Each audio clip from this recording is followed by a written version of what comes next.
Nurses don't get enough credit for what they do. Despite being considered an essential role in healthcare, it is still an often misunderstood and underrated field, but one that has immense scope for professional development and medical specialisation. Ellen Yeo is a clinical nurse consultant specialising in renal medicine and kidney transplantation clinical trials. She is also a nursing education and career pathway advocate. Join us as we speak with Ellen about her journey to clinical trial nursing, professional and career development of nurses, and the STEM of nursing. I'm Michelle Ong, and this is STEM Powered.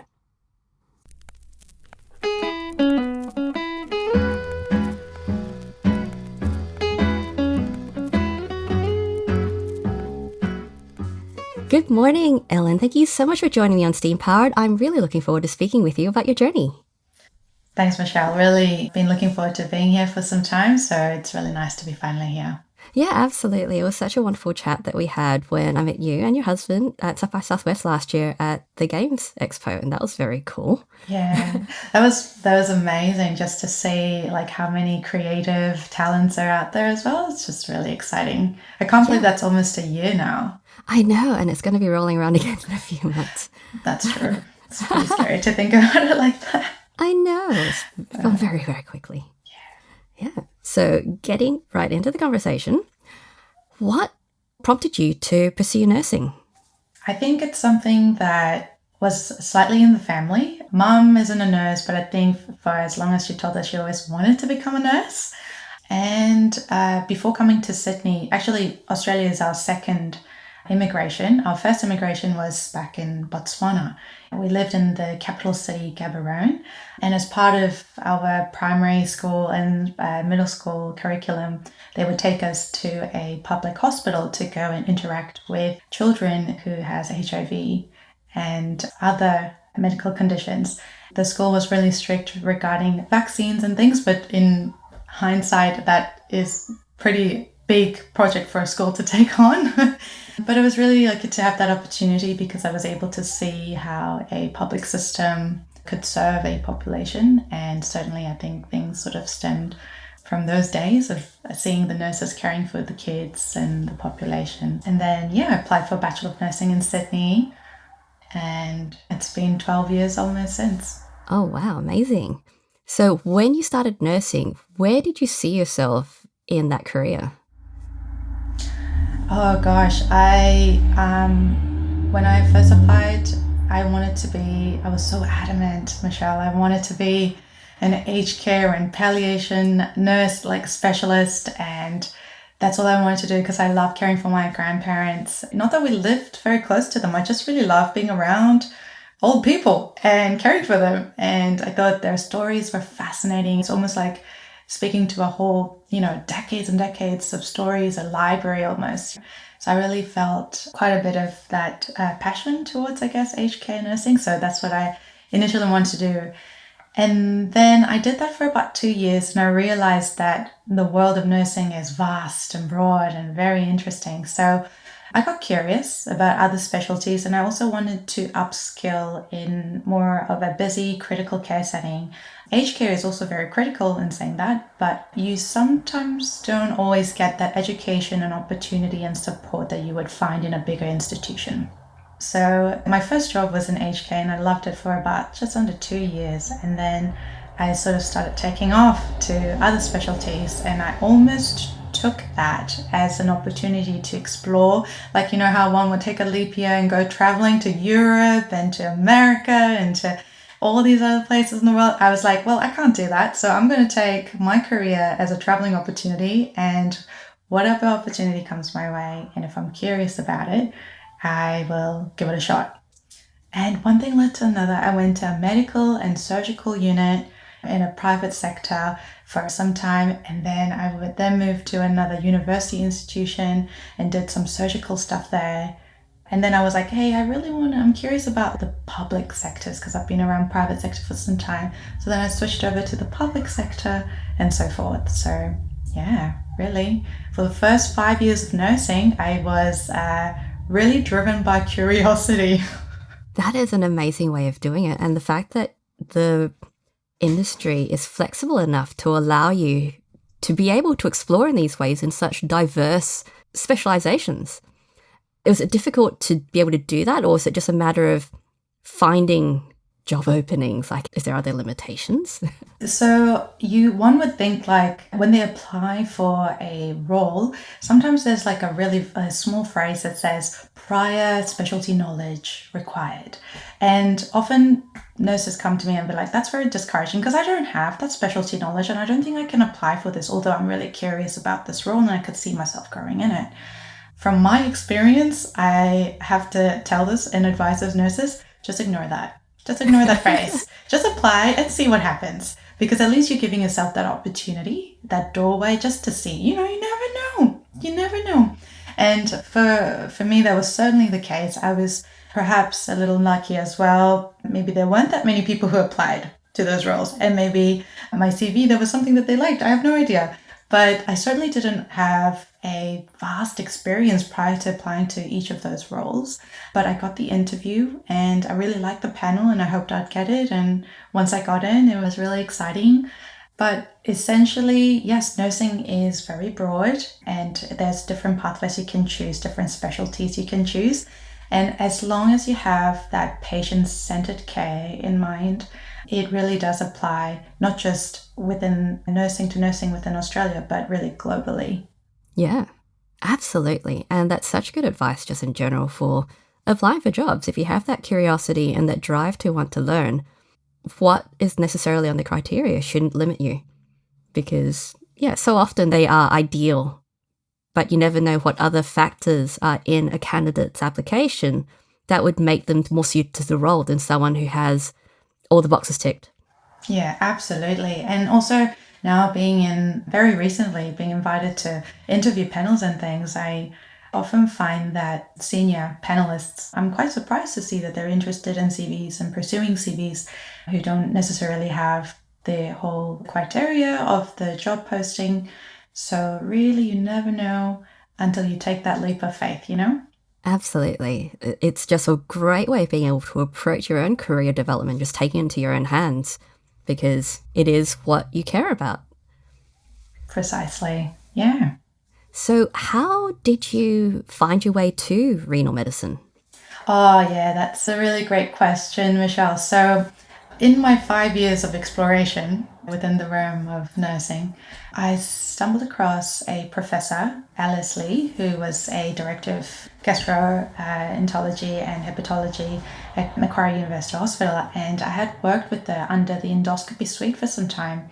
She one day gave me a call and sort of asked if I would be interested in taking a clinical trials nursing role, which was something I had at that time point never ever had heard of. I didn't even realize that nurses could do such a role. And that's embarrassing to say that a little bit after graduating Bachelor of Nursing and doing nursing for 5 years full time. And I was like, oh, nurses can do that? What is this role? I had no idea. But once I got that call, it actually got into a dilemma because clinical trials nursing role that she was offering was a contracted role, which was very, very different to ward-based nursing, bedside nursing that are permanent and very secure in our positions. So I really had to make a choice whether I was going to go for this really interesting sounding role, but also to give up my job security a little bit because it was a 10-month contract. And in hindsight, I think that was even very generous because in clinical trial roles, contract roles can actually be 3 to 6 months only as well. So, but after some serious sit-down conversations with my husband, what's going to happen if this falls through and things like that, all the scary conversations, I was again driven by curiosity and just took that leap of faith. And I am so glad I did because ever since then, it's just all history. Since I've taken that role, it has opened a huge world that I've never known it existed. And I worked under her department in Concord Hospital for the first 10 months of my research clinical trials career. And then a permanent full-time role at Royal Prince Alfred, which is my current renal and kidney transplantation department at RPA. So that's how I got into this current role. Amazing. So what are the differences between what you were doing as a regular, in quotes, ward nurse and clinical trials nursing?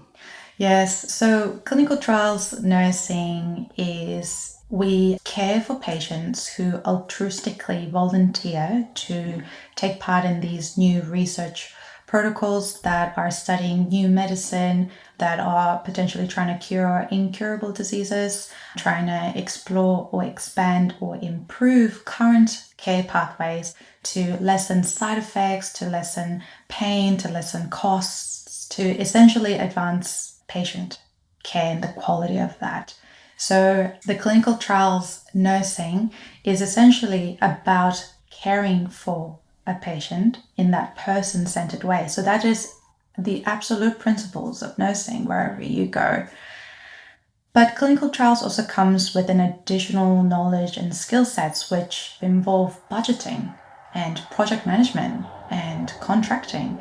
And ethics is also a huge part of what we do. We need to be accustomed to all the principles around new technologies, because often the new projects, the new drugs, they all come with things that we've never really heard of. So you're really at that forefront of medicine and patient care. So things that doctors are just hearing about and learning about, we're also learning about and hearing about at the same time. So I think it's basically a marriage of those two worlds together, and you will never be bored in this role because every protocol is different to the next. And everything is about looking into that hope of potentially giving and providing better care for our patients. So it's just such a fascinating role. And I think this is what has captivated me for almost, the last sort of 6 years. And I'm currently on leave at the moment, but I'm also, in a weird sense, sort of also excited to get back to that routine and to get back into projects and see our patients, because it's always that engaging, and every day is quite a different day. It's never the same. So yeah, I love it. That's amazing. So how does one transition from ward nursing to clinical trials nursing? Wow. So this is I feel like this is a loaded question. Look, transitioning from bedside nursing to clinical trials nursing is, at this point in time, there isn't an official or a structured way of going by it, generally speaking. Often nurses voice that they feel like they've been thrown into the deep end and is sort of expected to float or drown. And there are still those elements of nursing and patient care that they are familiar with. However, essentially what we're doing is we're taking a nurse who are very used to and familiar with team-based nursing in a ward setting, bringing her or him out of that setting into quite an autonomous area where you're often leading projects in a group of 2 or 3, if you're lucky, and you're quite autonomous and you're quite on your own implementing these protocols and caring for these patients. So that transition can be rough in multiple layers. It could be your skills, knowledge. You might feel like you're always learning something new every day, and that's exciting, but also quite daunting depending on how often that happens and the intensity of that. And then you start missing your team nurses, like, your team, your comrades, because you're often on your own. So that transition can be a little rough, which is probably the reason why my current project is looking at transitioning nurses who are interested in this career pathway from bedside nursing, ward nursing, to a research environment, because that transition is very, very important, especially the first 12 months. So yes, that transition is really a huge systematic gap, I would say. Yeah. So how many nurses are usually involved in a clinical trial in the way that you're describing? Because it sounds like it's one. It can be. And it can be one for a very long time, depending on how your department is wired and what your current financial budgetings are embedded in that sort of protocol and the study in the system. I've worked with a very incredibly bright senior nurse who sort of single-handedly managed her whole department's clinical trials, managing, over 30 clinical trials by herself over like 15 years. and had maybe a support clinical trial nurse come and go, but it was really her who's been sort of running the show. And I also know of other clinical trial units that have nursing staff as well as data managers, scientists, project management, budget, contract, a bigger team. Yeah, but that sounds less common. However, I would agree that is something that you would find in perhaps in oncology, like cancer clinical trials. They are perceived very large in terms of workforce, in terms of the project that they receive, the quantity of them. So, hematology is also one of the bigger units in the hospital. But the rest of us, we sort of function on a day-to-day basis with maybe 1 to 2 nurses if you're lucky. I should consider my team quite lucky because we have 1 research assistant and 3 clinical trial nurses, and 1 of our nurses currently on long-term leave. So technically, if we count her, we have 4 in a team. So yeah, pretty lucky. yeah, so I think, pretty lucky. So, based on what you've described, it makes sense why it is such a massive transition going from a team to an almost solo environment. And it's treated almost just like a lateral position shift, when really it's not, I wouldn't call it a promotion, but it is an entirely different role to have to undertake without prior experience. And in the case of most trials, only having 1 or maybe 2, if you're lucky, nurses involved, not very many opportunities to train people into that kind of position. So yeah, can understand how intimidating that would be. Yes, that's absolutely right. And if you are single-handedly managing a whole unit by yourself, the quality, the time, the resources to train someone properly and effectively, it gets very, very challenging. However, I think there's also a slight misconception in some ways where a nurse in clinical trials is only involved in providing a new drug to the patient, so administering and injecting the patient, and they collect a survey or 2 and that's it. But that couldn't be further from the truth, because what we essentially do, we wear many, many hats in clinical trials. We wear the educator's hat, we wear the project management hat, we wear the ethics application administrator hat, and governance, and all of these multi-knowledge, multi-skills hats. And some of the things that people sort of have an idea when you say I'm a clinical trials nurse, they think, you wear these white lab coats and draw up these new, medications and give it to people. And I mean, it's not too far from the truth. We never wear the white coats, I think. We're never really in the lab setting for too long at all, but we basically alternate all of those different hats. And, one of my favorite part being a clinical trial nurse is educating our patients who are interested in participating in these new projects that they're interested in, and talking to them about the processes and really holding their hands every step of the way, and involving their family members as well, and getting them all involved and helping them understand to get through the processes. So there's so much layers in this role. So yeah. And as you're talking, it's not going to be a 1-to-1 match, but it sounds like similar to the academic setting of running a lab, where you are doing all that research, you are having to do all the project management, you're having to do resourcing, budgeting, and all the stuff with human resource management, and doing the science as well. And in your case, human resource management is the patients. So yeah, it's a very different sort of role to ward nursing, and props to all of them who leap straight in completely unaware of how it's going to be. Yes, I mean, I think it's great to have that curiosity and be driven. And I think that's really, really important. I certainly did the same thing. I was very curious and I jumped in, but it could be also quite challenging in the beginning. And I always say it comes in waves. The learning curves are quite fast. I mean, the program that we're currently running in the department and now sort of across the health district, it is essentially targeting that exact challenge. We want to see if there are ways around transitioning our nurses a bit more smoothly and more engaged, trying to understand their needs and education.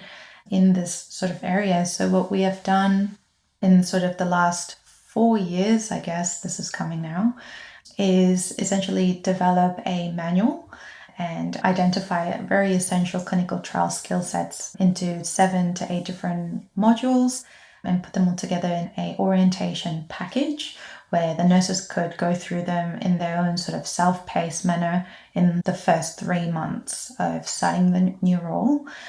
We try to include things like checkboxes and lists that they can sort of work their own way through it, and also have a classroom setting where they could come together, these new nurses, and debrief about their experiences, what they've liked about it, what they think could have worked better. And also establishing an online sort of forum where they can post questions and interact with each other whenever they choose to or need to.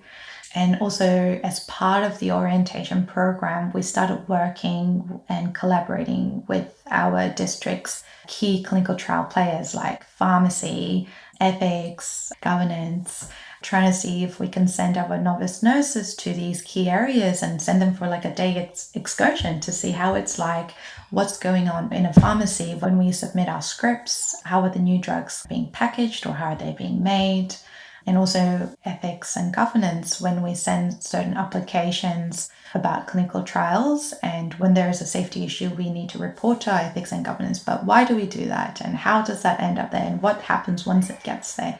Sort of humanizing the process has been also a very important part, I think, of that transitioning for us. It seems so common sense. Like what you've described as what's needed to help people transition into these roles and to encourage professional development, even though it is self-driven. It all seems like, why wasn't this done before, kind of thing? Because otherwise, so many of you have been, like you said, you've dropped into the deep end.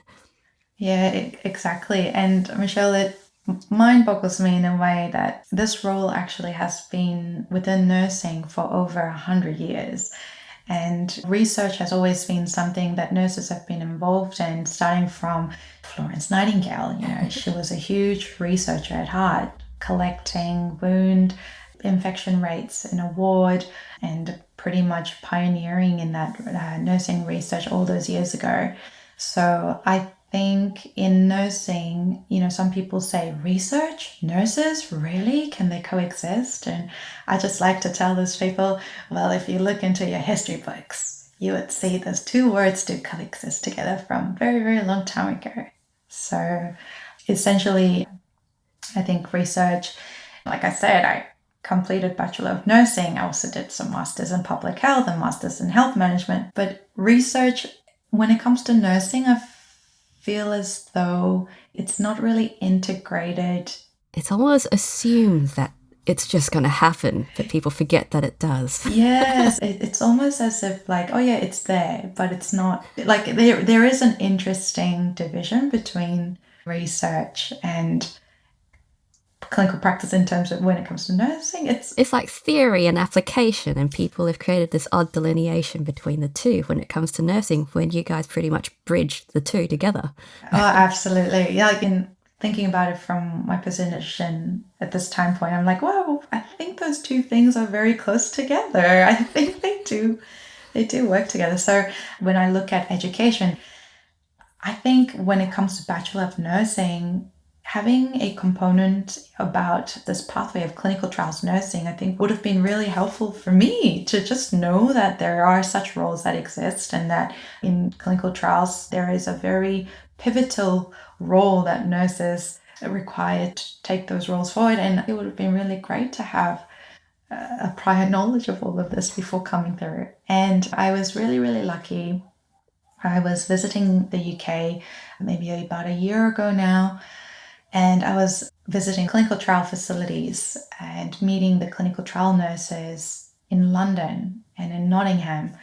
And what I was fascinated to see was that in their clinical trials wards, they have designated medical units that are just running clinical trials and just seeing clinical trial participants. So, you know, within that ward, there are also nursing students, like year 1 to year 3 nursing students, coming in for a placement for 4 weeks to see what that's actually like, what clinical trial nursing is like. And I was like, wow, as a nurse, Australia has a lot to learn in this sense. I wonder, I don't know if there's any changes, because I have not been to Bachelor of Nursing recently, but at least from the recent conversations that I've had with the students and my experience, we've not had that sort of component in our Bachelor of Nursing. So it sort of feels a bit like colleagues around the world are doing it. And I wonder if that is something that we could bring home and try it out, because research is forever expanding. And research workforce, there are a lot of demands in this area. So I just wonder all of these things anyway. So yes, these are the thoughts that keeps me up at night. Yeah, and it makes perfect sense, because doctors get placements and they can get internships in other facilities that they want to apply to, or even biomedical sciences or other types of science and medical type degrees. They have the opportunity for industry placement to be able to practice what they're learning, see it in action. But for nursing, what sort of placements are available at the moment from what your personal experience is? There's quite a few, like critical care nursing. You can pretty much apply to any of the wards in the hospital. So that could be oncology, that could be aged care, that could be pediatrics. There's a lot of placements provided to the nursing students, which is great.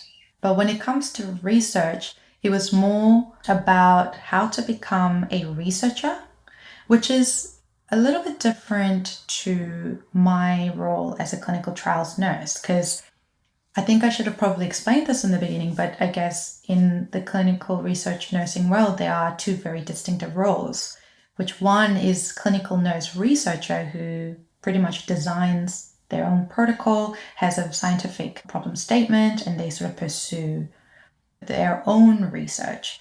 Whereas clinical trial nurses, they are the ones who implement a already made protocol and deliver the care to our patients and educate our patients along the way to get them through the protocols and the research.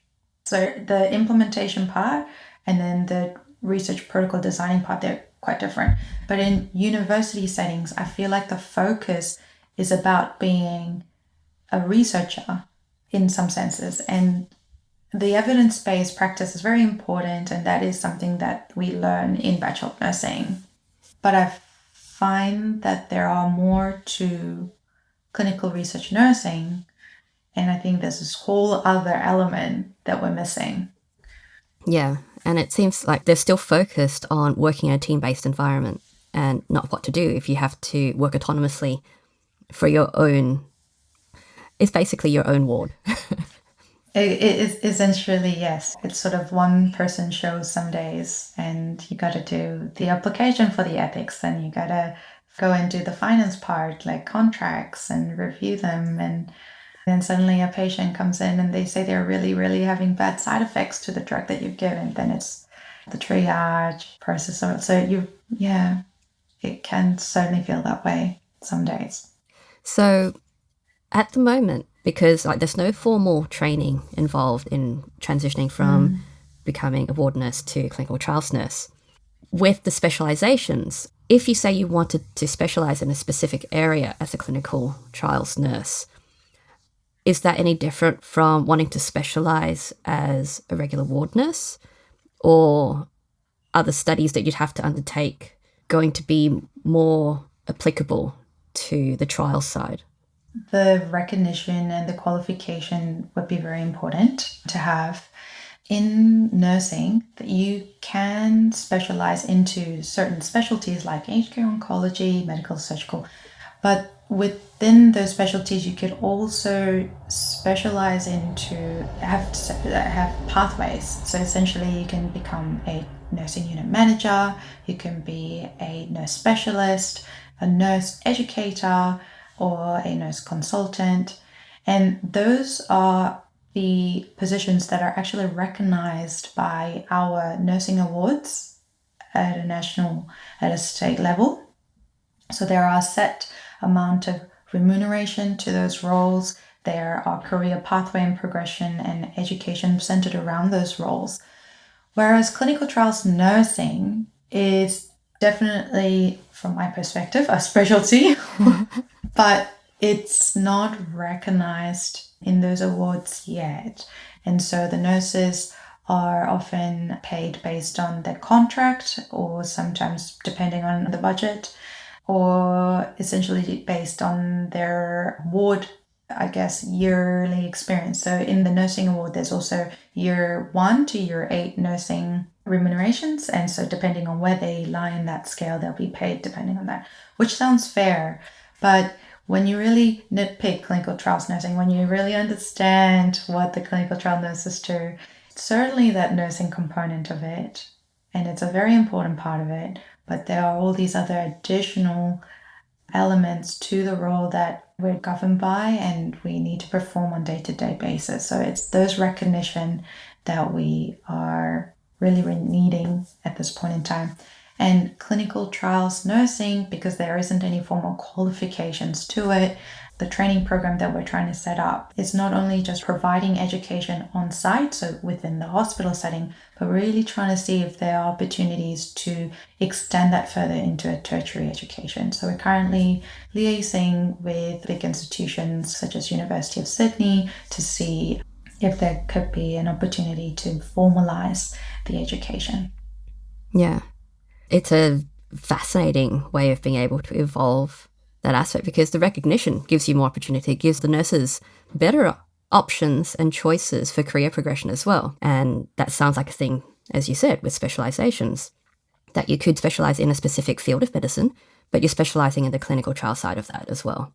So it just sits on top of augmenting what they're already teaching at a base nursing degree.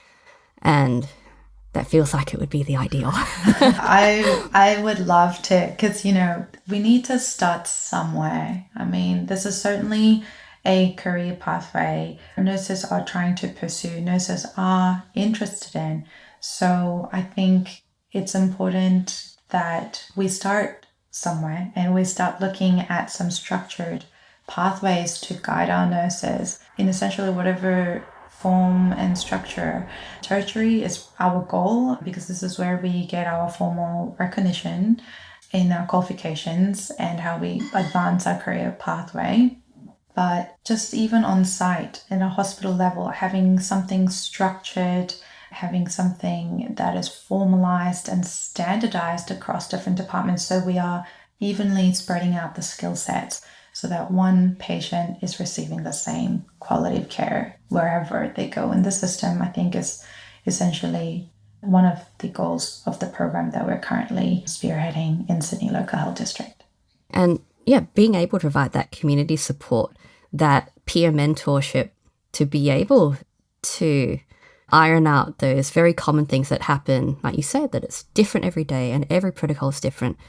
But the operational side of things is still going to be very common across all different units. And being able to share that knowledge and being able to pull that together and formalize it and document it and give people checklists, it takes so much load off, so much cognitive load off starting this new role when you do have all these other critical aspects of it to have to manage. And so being able to know, yes, this is how we do things, this is why we do things, and giving people the opportunity to take day trips or excursions to the facilities and the other groups involved in clinical trials so that they understand what's happening outside of the clinical environment. It's so informative and it gives people more perspective in what they're doing in their roles as well. Yeah, absolutely. And I think that perspective is essentially what engages our nurses and also feels like they have a community around them. In clinical trials, we often say that we have these silos between the departments and between the different clinical trials team within our own, hospitals. We don't really have a opportunity to interact with different departments, different nurses, but there are clinical trial nurses across the system who've come through different avenues and pathways and started their role. But we do exist, and it's about bringing together a community, having that perspective, seeing that there is you often feel alone in your group, you often feel alone in your department, sometimes running the show. But there are nurses very much like yourself, running very similar protocols, coming across similar challenges where you can talk and mentor each other and grow together. So there is absolutely that space if we really target it and find how to bring all that together. I think it'll be a much more vibrant and healthier community. I briefly mentioned about the UK visit, but I was also fascinated to see that there was a unit that was running a global research project, exactly the same one as ours. So essentially this nurse knew every single thing that I knew about this project and was caring for the patients exactly the same way as we have been back in Australia. And although we are a world apart, like we're so far away, I could almost feel like I could bring this nurse to Australia and we could work together on the same protocol without giving her any training or background information. It's really interesting to see how connected we are in the world of clinical trials nursing. And we're also governed by a global standard called the GCP, Good Clinical Practice. And it's a certificate, it's a training that everyone has to do every 3 years, and that's global. And wherever you go, that sort of serves like a passport. And if you have a GCP certificate within 3 years that's valid, you could essentially start working in clinical trials. It makes you more portable and it allows you to grow your profession outside of Australia and in various industries. And that's the kind of recognition that you need to be able to provide the additional support to your peers. Yeah, absolutely. Yeah, I just wish that more people knew about the role and how amazing that it could be. I mean, it certainly comes with its challenges, but there are so many opportunities for nurses to grow and learn. And for me, it's always, so exciting to hear about a nurse who wants to try out this role and ask, how did you get into the role? What kind of education and certificates should I be looking at? And, they're really driven. They want to learn. They want to do well and provide the best possible care for clinical trial patients who are these amazing altruistic people and often very sadly in sort of the later stages of their conditions and have limited options. So, this is an area where nurses are absolutely essential and pivotal in delivering this care.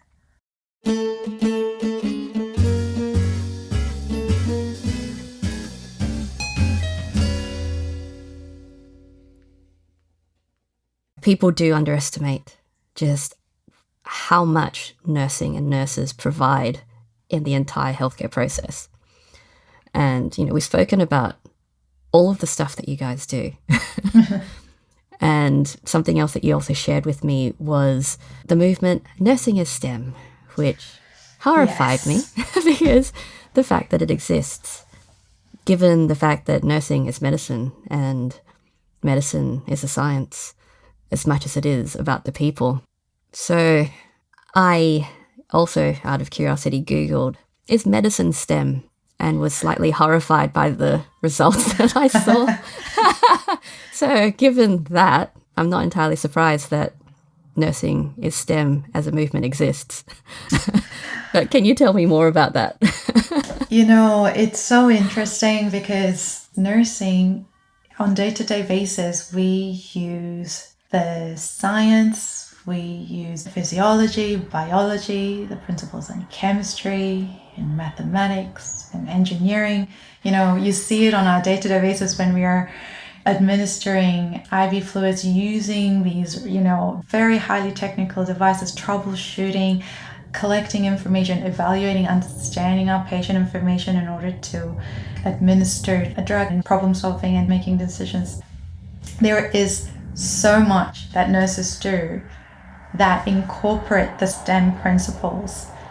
And for nursing as a specialty not to be recognized as STEM, it mind boggles me as someone who's been in this field for about 12 years.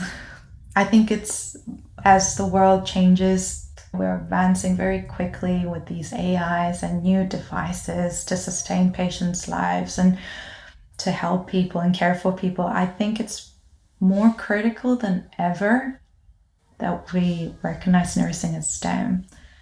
And that's really important because it's not just about having nursing recognized as STEM, as a STEM field, but it's also what that represents and what opportunity that provides to our nurses. Nursing being recognized as STEM, it really opens a lot of opportunities, a lot of funding to the field. And nursing at the moment, and not just Australia, globally, there's huge nursing shortages.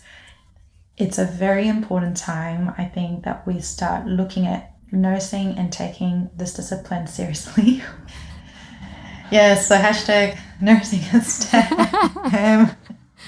And I bleed saying this because I'm always like, why isn't this a STEM field already? But, it is what it is, and I'm a strong advocate for that. So yeah, thanks for bringing that up. Not a problem. Yeah, it blows my mind because medicine in all of its capacity is applied science, and there's no way that you can not perceive it as an applied science. So I don't understand. I don't know how. I mean, a lot of the Bachelor of Nursing schools are under the Faculty of Science in tertiary education. So, it's interesting. It's painfully interesting.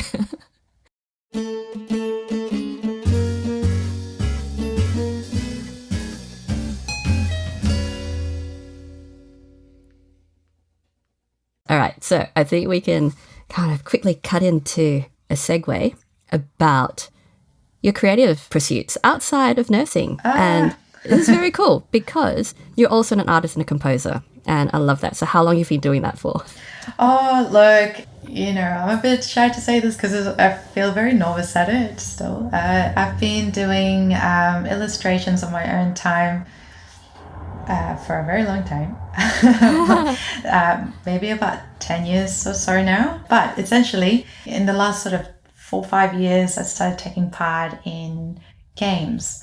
And my husband, who is a software engineer and also develops game in his own time, I've started helping him with a lot of his illustration parts for his games and music composition as well. Music has been also a huge part of my life. The way I think incredibly visually, and also music plays a big part in that. So I started making music for games, and it was so fun that I ended up considering, maybe I could leave nursing and then do this. No, I'm joking. But honestly, it's something that I love doing, and some of my music is currently on YouTube if you want to check it out under Amberial. I've recently set up my new website, still pretty much in progress, but it's just really nice to see all of your work together in one sort of website. So started working on that, and yeah, just really looking forward to pursuing the music course that I've recently enrolled into, and also attending some conferences later in October in Melbourne. Oh, amazing. And, I love balance. So being able to balance your nursing and your research side with being able to create, and it's so tangible, and it's so great to be able to see what you make. Yeah, it's just nice to kind of give your all on each side, but also switch off as you do that for either the side. So you're engaging with both sides of your brain, I guess. But it's also just really fun and lovely to mingle and meet with all the different people in both industries and just making the most out of it. But yeah, learning a lot. It's always a huge learning curve, I think, in both ways. So extremely humbled. Absolutely. Okay, and one last question before I let you go. What advice would you give someone who'd like to do what you do, and what advice should they ignore? I would say, look, first of all, just give it a crack. Just give it a crack. You just don't know how things are going to play out. If you're curious by it, make sure you listen to that curiosity. And once that curiosity becomes a bigger interest, identify those goals and seek mentorship. I think that's a very huge part of how I go by things on a day-to-day basis. When I am curious or have a question about certain things, I tend to seek mentorship and have a structured and informal mentorship, whichever way you choose to, but just look into those curiosities, give it a shot, see where it takes you. And what I wouldn't do, I guess Not essentially not do, but I would probably like to just add that in nursing and in pretty much any music, art, industry fields, when you're encountered with certain change and challenges, it's really easy to sometimes focus on the old, but maybe channel that energy into building something new and really sort of be selective in your battles, because there are so many things that you can look at, so many things that you could be going up against. But certainly when it's about change, when it's about driving change, it's about building the new and also building that community, those like-minded people, bringing them together and moving forward. So when you have a question, yes, ask those questions and see where that takes you, and make sure that you are selectively finding and choosing how to spend that energy and putting into a positive, like building something new and moving forward with that change. No, that's good advice, because you do have to be selective. You only have so much energy. So picking your battles and choosing your own way forward is, always a good way of being able to approach things. Yeah, and you find your people along the way and, keep building that village, because it always takes a village. Yes, and you're building an excellent village with your community around building these pathways to nursing. They are incredible, and I'm very lucky to be part of that village. Absolutely. All right, so thank you so much, Ellen, for speaking with me today. It has been so amazing talking to you about clinical trials nursing and all that you're passionate about in nursing education, as well as your creative pursuits. It's very cool. Thank you so much for having me. It was a lot of fun. Yes, I enjoyed it too. Thank you. And have an amazing rest of your day. Thank you. If you enjoyed this conversation, please let me know. Subscribe to this show, leave us a rating, and share this with your geeky or geek curious friends. You can also support Steam Powered on Patreon under Steam Powered Show, the link for which will also be in the show notes. Thanks for tuning in, and we'll see you next time.